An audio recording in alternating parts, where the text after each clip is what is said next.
Out next Sunday night. Now, some of our group will be gone on a little vacation, but I intend to go ahead and be here.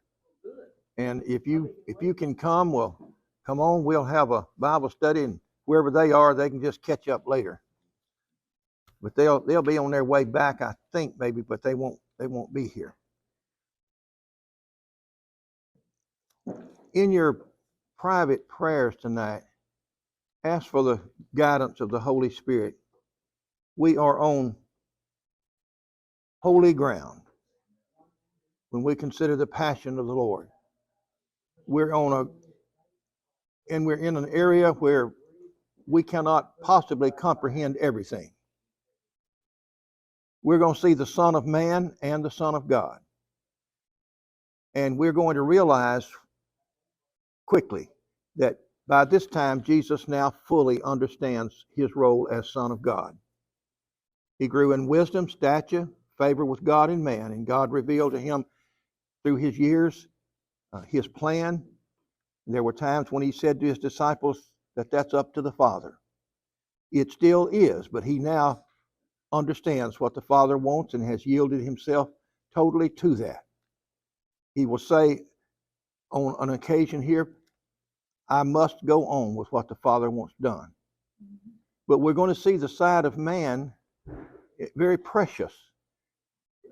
There are those who mistakenly want to say things like, well, he knew he was going to heaven, and so he didn't have any worry about this.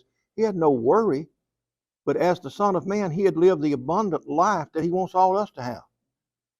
He loved people. He loved children. He had friends. He knew what it was to be in the presence of people who had nobody else. He enjoyed life in this world, and we can be thankful for that. He had lived that abundant life, and that's what he wants us to have. And so we're going to see him have the struggles that he had as he faced death, and death was a horror to him. Before the tomb of Lazarus, it says he shuddered, and it was at the thought of death. Death was something God never intended, didn't want for humanity. Well, now he's got to face this. The very principle of death is being brought home to the Son of Man and the Son of God. We're going to see him walk with his disciples and know a lot more than they know, and try to prepare them for what's about to happen immediately. So let's pick it up with the 19th or the 18th chapter of John's Gospel, and I'm just going to try to let the scriptures walk us through it. We'll use the scriptures themselves as an outline tonight. Beginning with the 18th chapter, when he had said these things, that is, all of what he said in the upper room, and the prayers that he prayed as a culminating presence in the upper room, Jesus went out with his disciples across the Kidron Valley. That means Cedar, the Cedar Valley. The Kidron is what's called a wadi over there. It's a dry river stream that doesn't have water except in very hard rains, and not often at that. And it's very rich because it has more moisture than the areas around it. Great cedar trees, great olive trees. People grow grapes there. It's a very beautiful area, and it exists between Jerusalem itself and the Mount of Olives. And Jerusalem is on Mount Zion, and the Mount of Olives is about as high. And it's the Kidron Valley in between. To get to one to the other, you walk down, then you walk up. The Kidron Valley was an area that people farmed, not agriculture farming like plowing, but grapes and olive trees, and it's beautiful. It was then, and it still is today. Shady. It was a place where the people from the outlying regions, when they came into the high holy times in Jerusalem, camped out, built their little fires, bivouacked together, enjoyed each other, and prepared themselves then to go on into Jerusalem during the day and take part in the holy times. Jesus and his disciples were familiar with it. They used it when they came to the holy days, and there was a particular place that they came and used all the time. You know, we are creatures of habit. I don't know about, well, I do know because that's the way we are. I bet you anything that people at this church sit in the same place every Sunday. And you could almost stand up in the front and you say, well, they're not here today because there's nobody in that place out there. I know it's that way where I go to church. Not only that, they park in the same place. And I do too, and I'd probably get a little mad if somebody came and got my parking place. You know, it isn't mine, but we are creatures of habit. They had this particular place that they stayed. It was a beautiful garden area. It still exists. That's one of the places over there where we're just 99% certain that's where it was, because whoever owned it at the time had built a little wall around it, and the wall that's low that marked the area is still there. It's not a real large garden. It's about 100 yards by 100 yards by 100 yards, but it's not real deep into the Mount of Olives. It's on the natural slope up, easy to get to, beautiful. But around it would have been all kinds of other people in the darkness with their little campfires, walking and talking. You could have heard them at night. It would not have been an empty place, but it was their place. It was where they came and where they were used to going. It was not a surprise to them. That's where they wound up. It wouldn't have been a surprise to anybody who was ever with them. That was their place. So let's see what it says here about that. There was an orchard there, and he and his disciples went into it. Now, this is a editorial comment here by John. Now Judas, the one who betrayed him, knew the place because Jesus had met there many times with his disciples. Of course he did. And now he's on his way to meet them, but he's coming with others. Jesus would have known who they were. By this time, he knows everything. But it wouldn't be hard to see a train of people with torches and lights, and about 200 of them coming from up in the area of Jerusalem, coming down into the Kidron Valley. He would have known where they were coming. He would have known who they were coming for.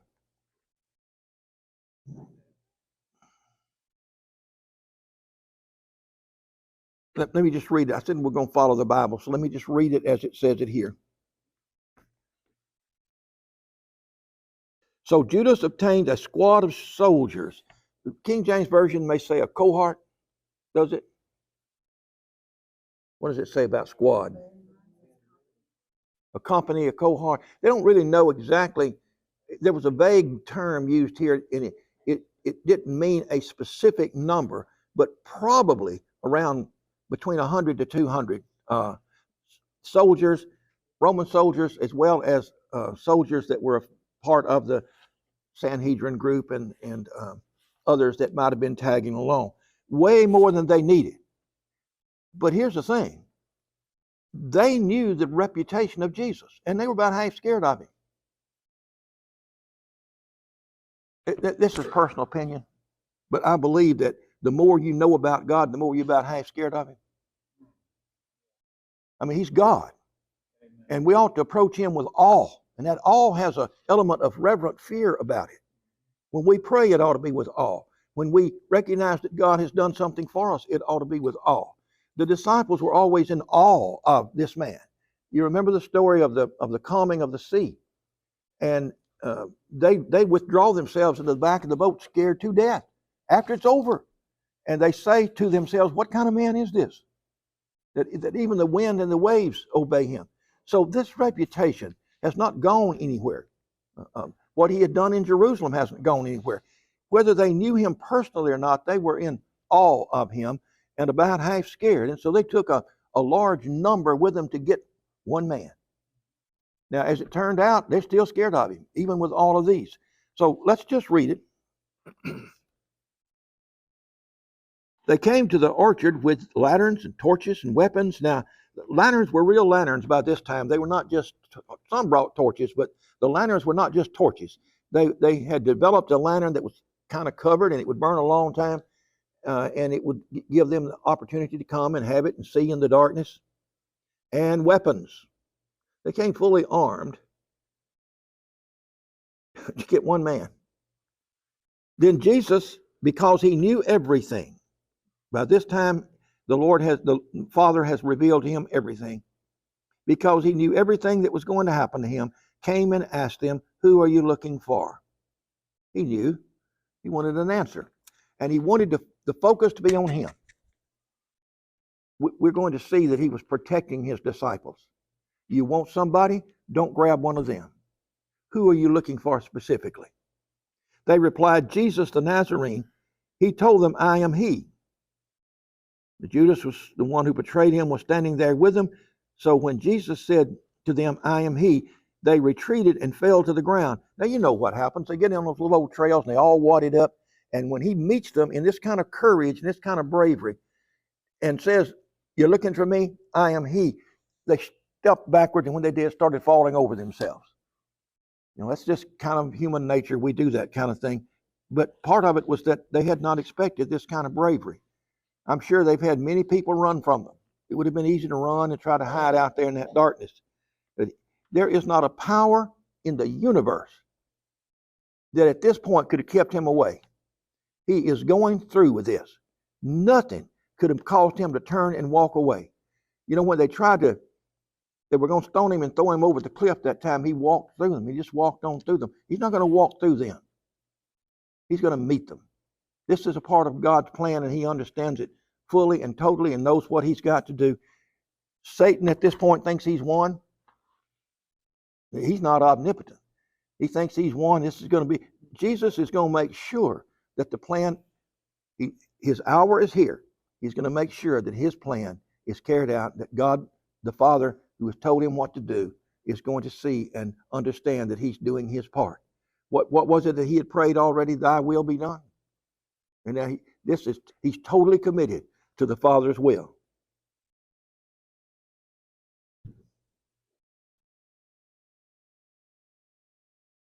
Now Judas, who was betrayed him, was standing there with them. So when Jesus said to them, "I am he," they retreated and fell to the ground. Then Jesus asked them again, "Who are you looking for?" And they said, "Jesus the Nazarene." And Jesus replied, "I told you that I am he. If you're looking for me, let these men go." That is a great biblical principle we need to somehow understand. God is in the business of taking care of his people. He is with us. At times we walk into hospital rooms. He is with us. At times when we walk into where death is present, he's with us. When difficulty comes that way, God is always in the business of taking care of his people as God takes care of them in accordance with the will of God. I want you to retreat with me just a minute back into the upper room when he told Peter that Satan has asked for you. Now, I don't know where exactly that happened, and I shudder to think about that, but Satan had asked for him, and it had been granted. And then he said to him, "But I have prayed for you." God in the business. "Peter, we're going to take care of you. It's going to be a tough time out there, and you're going to fail miserably, and we're going to see him fail. And it's going to hurt you, and it's going to hurt your influence. But you're not going to fall away. I have prayed for you." When we walk through this world, one of our prayers every morning ought to be, "Lord, take care of me." And it ought to be more than just safety. You'll take care of me in the things I face, take care of me in the failures that I'm going to make, take care of me in the stupidity that I'm going to exhibit. I want you to be with me and take care of me as he took care of Peter and the others. He said this to fulfill the word he has spoken. "I've not lost a single one of those who you gave me." Then Simon Peter, who had a sword, word sword, not one of those swords like you think of. They had that. This was a little old bitty, the word that's used is a little old bitty, almost dagger-like, except it does have a little blade. Oh, I know, think Bowie knife. I gave Sam and Peter a Bowie knife for Christmas. They're about that long, aren't they? Something like that. Think Bowie knife, it was about that size. He wasn't supposed to, in the holy days like this, they were not allowed to carry weapons, but Peter, he's kind of like some of y'all. He got that gun stuck in that car or that weapon or wherever. He had it with him. He pulled it out. Let's just read what it says. "And struck the high priest's slave, cutting off his right ear." Well, if your Bible has a footnote there, you should probably read it. He missed. He took a swing. He missed. He cut probably the lobe. Just nicked the lobe a little bit. The guy he wasn't hurt particularly. I'm sure his feelings were hurt, but he He didn't kill him. He didn't even come close to killing him. But he did take a swing with him. Now, the slave's name was Malchus. That's something that John would know. We don't find that in any of the synoptic gospels. John recognized him. John knew him, and I'm going to show you in a little bit how John knew him and why we think John knew him. He's able to give us the man's name. But Jesus said to Peter, "Put your sword back in its sheath. Am I not to drink the cup that the Father has given me?" Peter, don't think that I'm not going to drink this, because I'm going to drink it. There's not a power in the world that keep me from it. Do you remember back when the mother of John came to Jesus and wanted her sons to get preferential treatment? He asked him, "Can you drink the cup that I'm going to drink of?" And in their ignorance, they said, "Oh yeah, we can." He said, "Yeah, you will. You don't understand it all right now, but you sure will." He's got a cup that he's going to drink. Now they take him and they bind him. Well, let's read it. Then the squad of soldiers, with their commanding officer and the officers of Jewish leaders, arrested Jesus. Not really arrest. They didn't have the power to arrest. That's an English word. They bound him. They had the power to take him. They took him, bound him, tied him up. And they brought him first to Annas, for he was the father-in-law of Caiaphas, who was high priest that year. Got to go into Roman politics now.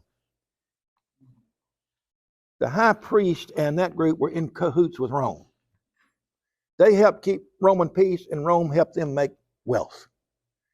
And if they displeased Rome a little bit, Rome could remove them and dispose them, and they didn't want that at all. So it was their business to make sure that it had all worked out as they wanted it to. Annas had been removed a year or so ago because he had disappointed Rome in some way. But he still had enough power that he arranged for Rome to be sure that the next high priest will be a son or a son-in-law, and the next one will be a son, the next one will be a son, the next one will be a son, so that he was really the power behind it all. Plus, there is the Jews felt like the high priest ruled for life, so they still looked at Annas as the real high priest. And so, of course, his sons and sons-in-laws would not have gone against him for any reason in the world, because he made money for them too. So the people they know where to bring Jesus. They don't take him to Caiaphas just yet. They bring him to Annas. See what the old man has to say about it. Simon Peter and another disciple followed them as they brought Jesus to Annas. Now the other disciple was acquainted with the high priest. That's John. How in the world does John know the high priest? John's a disciple for Jesus. John's from out around the area of the Sea of Galilee. How does he know the high priest? Because the high priest didn't stay in Jerusalem all the time.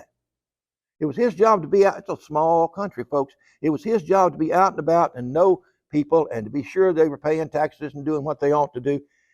John's daddy, Zebedee, was a wealthy man. He had a fleet of, he didn't just have some little skinny fishing boat. He had a fleet of fishing boats, and he hired others.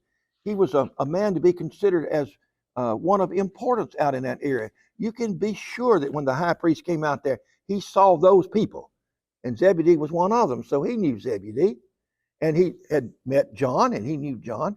John would have an inn to where Jesus was that the other disciples did not have, because the high priest would know, "Oh, you're Zebedee's boy.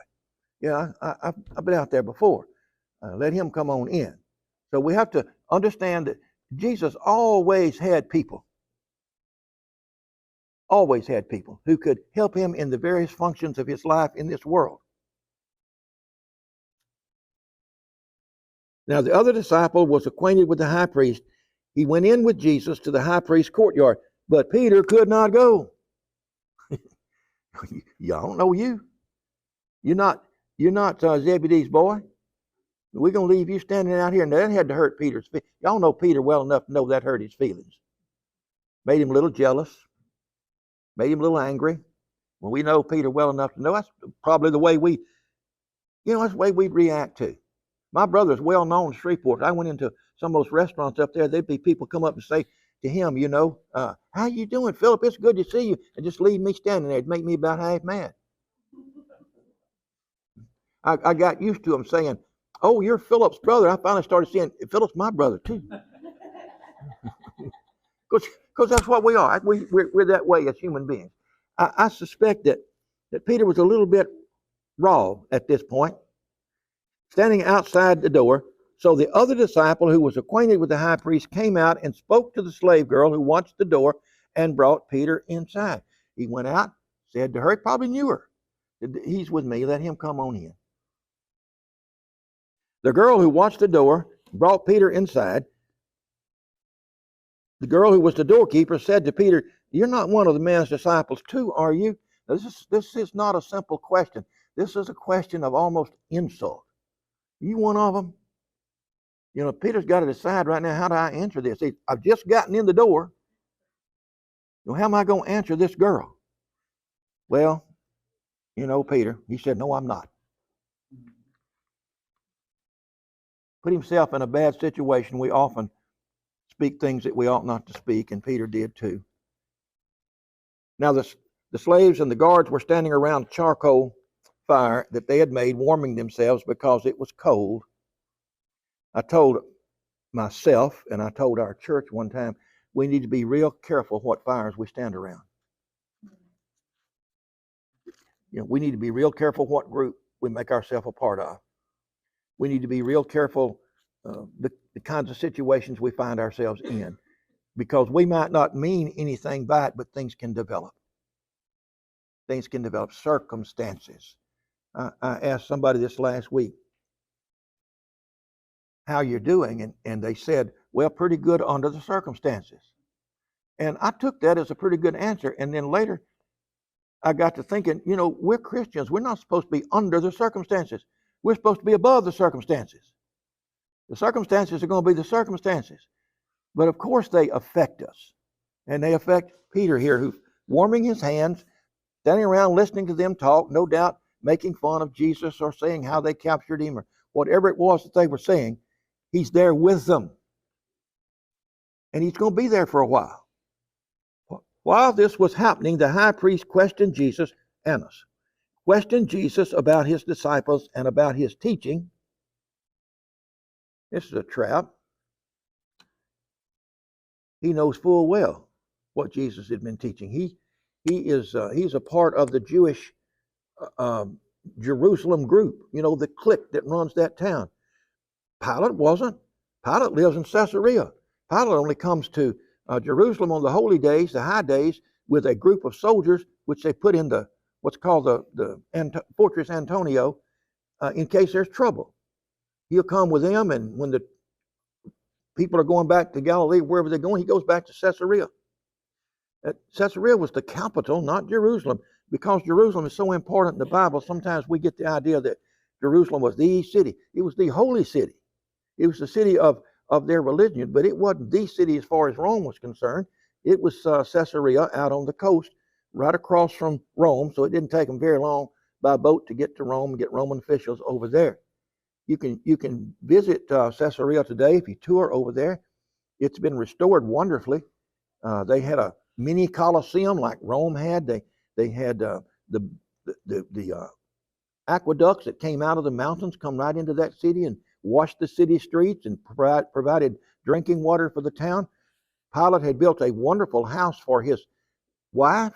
It's right on the Mediterranean Sea, and he had built it out at the sea and allowed the sea to form a swimming pool for his wife. It would come in and fill it up, and it had to be a wonderful place to live. But that was where he was from. He wasn't from the political niceties of Jerusalem, but Annas was. And Annas certainly knew what Jesus had been teaching in the synagogues there. Jesus replied, I have spoken publicly to the world. I always taught in the synagogues and in the temple courts where all the Jewish people assembled together. I have said nothing in secret. When we speak for Jesus, it ought not to be in secret. That doesn't mean we have to, yell and scream on street corners somewhere. But it does mean when we speak for the Lord, it ought to be public, it ought to be open, and we ought not to be ashamed of what we say. We teach the truth and we preach the truth. I've said nothing in secret. Why do you ask me? Ask those who heard what I said.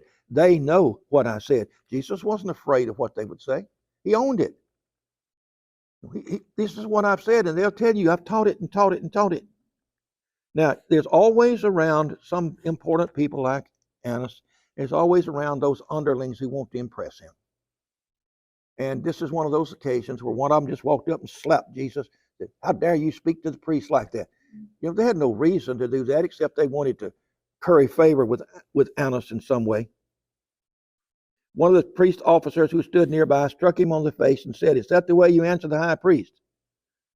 Jesus replied, if I've said anything wrong, confirm what's wrong. Did you ever notice that in any debate they ever tried to get with Jesus, they came out looking like fools? You know, it didn't matter who it was he was talking to. He answered them softly, but always he knew more than they knew. And he had a logic that was deeper than their logic. But if I spoke correctly, why strike me? Then Annas sent him still tied up to Caiaphas and the high priest. And Annas knows there's nothing spiritually I can say about him. I can't blame him for any breach of spiritual Jewish ethics. There's nothing I can say. Let me get him onto that no good son-in-law of mine and see what he's going to do with him. Now, I don't know if he really said that about Caiaphas, but that was kind of a relationship they all had. He and his sons and his son-in-law, they kind of were all jealous of the other. Now, that's not biblical, but that's historical. Peter's second and third denial. So let's look at this. Meanwhile, Simon Peter was standing in the courtyard warming himself, and they said to him, you aren't one of his disciples too, are you? Peter denied it. I am not one. You and I live here. We've been living here a long time. We cannot go and stand on the street corner in Brooklyn and convince those people that we're not from up there. They're going to know we're not. Peter certainly had a Galilean accent. He spoke like a Galilean. It wasn't hard for those people to figure out that you must be one of them. And they certainly were going to ask him. And he certainly lied about it. I am not. One of the high priest's slaves, a relative of the man whose ear Peter had cut off, said, didn't I see you in the orchard? Now, this is a danger time for Peter. And maybe they would have arrested him. Maybe they would have said, you tried to kill one of our men. Maybe they would have reacted. This was a serious time. Didn't I see you out there? I know it's dark, and I know we just had that shadowy light, but I'm almost sure that I saw you. And then Peter denied it again, and immediately a rooster crowed. Now, I want to break that down just a minute.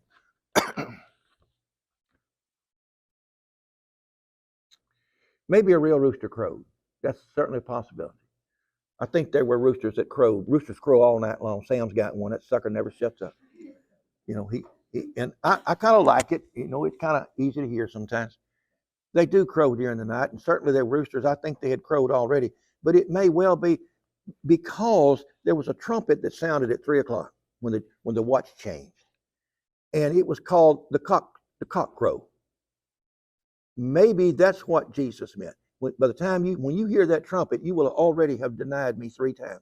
I don't know. I think he might have, but it could have been a rooster too. You know, but that trumpet would have been heard wherever he was. And when he heard it, it would have been loud enough for wake even Peter up. It was the trumpet blew at 3 o'clock. Between 3 and 6, then the whole change would take place. And it was called the cock crow. When you hear the cock crow, you would have denied me. Surely he would have recognized it would be something that woke him up a little bit. Then they brought Jesus from Caiaphas to the Roman governor's residence, either at the Praetorium or at the Fortress Antonia. We can't say for sure exactly where he was staying. Sometimes he stayed both places, but they were not very far apart. That's not his residence. Those are places he stayed when he was in Jerusalem. I think he was at the Fortress Antonia. I think he was afraid of so much trouble he wanted to stay with the soldiers, but he could have been at the Praetorium. It's entirely possible. Now, it was very early morning. We don't know exactly what time. They did not go into the governor's residence because they didn't want to be defiled. They want the man's death. And they're figuring out every way to get him, to accuse him of something that will bring his death. But they're so holy, they don't want to be defiled. We are sometimes that way ourselves. So Pilate came outside to them and said, "What accusation do you bring against this man? Don't come to me with your religious accusations. I'm a Roman. What legal things do you have to bring against him? What has he done in terms of Roman law? I'm not interested in your religion or your Jewish. All Pilate wanted to do is keep the peace. The Pax Romana, the Roman peace. That's all he wanted. Y'all behave yourselves and you can have your religion and everything else. But what do you charge this man with?"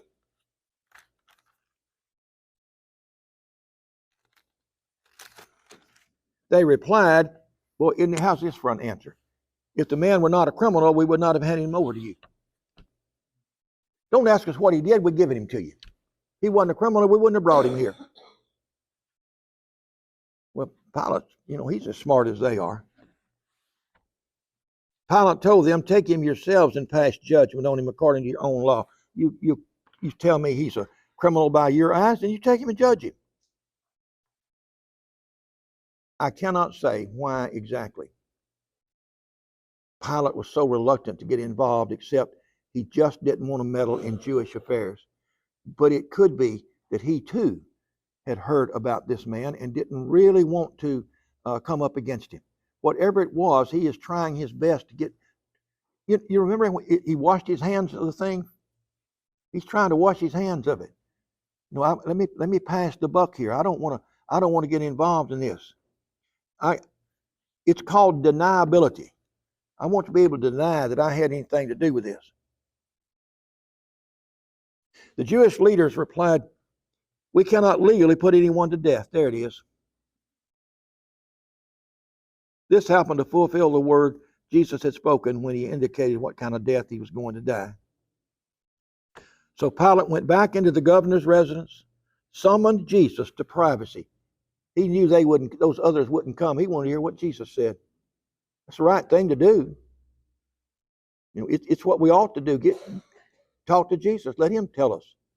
He didn't trust those Jews out there. They would hear the questions. They would yell answers. He wanted to know what Jesus said. And so he asked him, "Are you the king of the Jews?" I don't know where that question came from. I think that was always a fear that there would be somebody arise that would claim that they had more authority than the Romans had.